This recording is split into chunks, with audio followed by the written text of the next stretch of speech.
This is some of the things that we do to save money on groceries when you're on a budget, and also how we make our food last longer.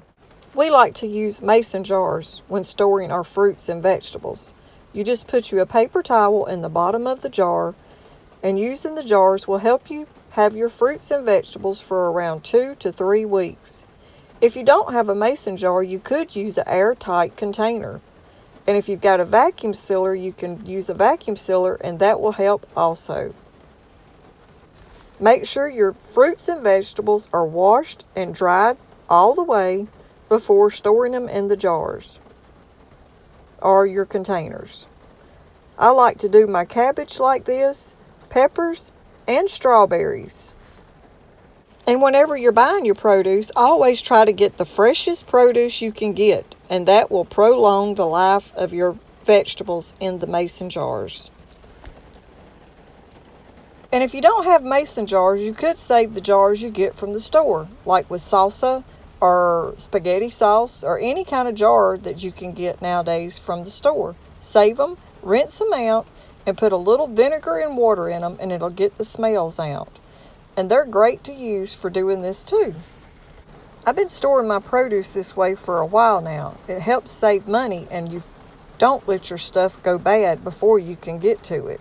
Wasted a lot of money on buying spinach and lettuce and just forgetting about it and letting it go bad. Doing it this way helps save your vegetables so they stay fresher longer.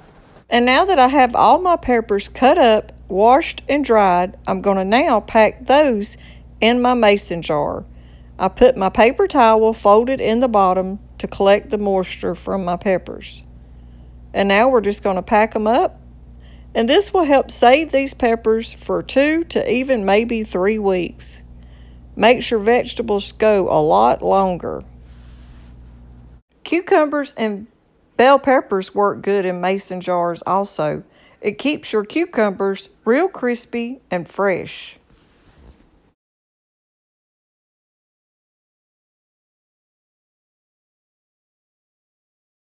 This is a pantry staple that we like to keep. We like to keep the French fried onions for recipes.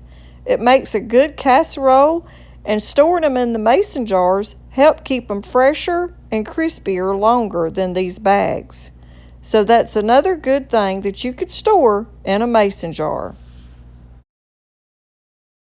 When you find meat on sale, this is a great way to help you save time and money also. If you find the 20-pound logs, it makes it a lot cheaper sometime. But just watch your sales and see whenever the best time for your family to try to stock up on your meat. Whenever we buy these, we like to divide them up a little bit and just check it and make sure it don't have any bad gristles or even tiny bones. I divide my ground beef up and get it ready for canning. We're going to go ahead today and we're going to can our ground beef. That way it'll be ready and on my pantry shelf whenever I'm ready to cook beef stroganoff, tacos, spaghetti, or anything you would want to use the ground beef for. Right here, Travis is starting to cook up our ground beef. So all you do is open your jar up, heat it up, cook your dish, and mix it together. This makes a great way to have your meat ready and waiting on your pantry shelf whenever you get ready to cook dinner. So this saves you time and money when you do it all at one time. We've almost got this ground beef ready to put in the mason jars. That is what we use to can our ground beef. You can even save the juice off of the ground beef and make some beef broth. So don't throw it out. We're straining it right here. That way we don't have any of the grease in our ground beef. And then when we can it, we will be using beef broth to can our beef with.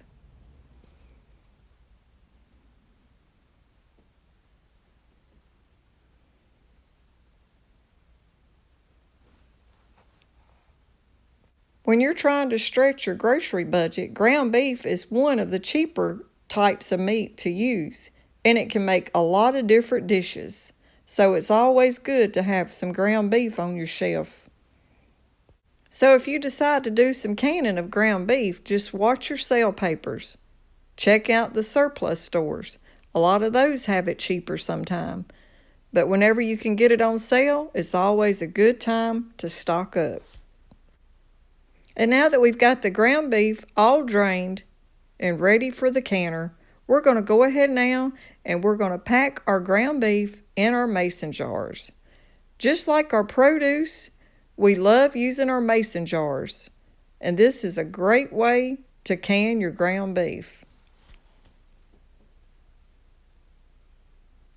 Okay, y'all, I hope y'all enjoy this short little video on showing you some ideas to use to help you save time and money in the kitchen, and different ways you can use mason jars.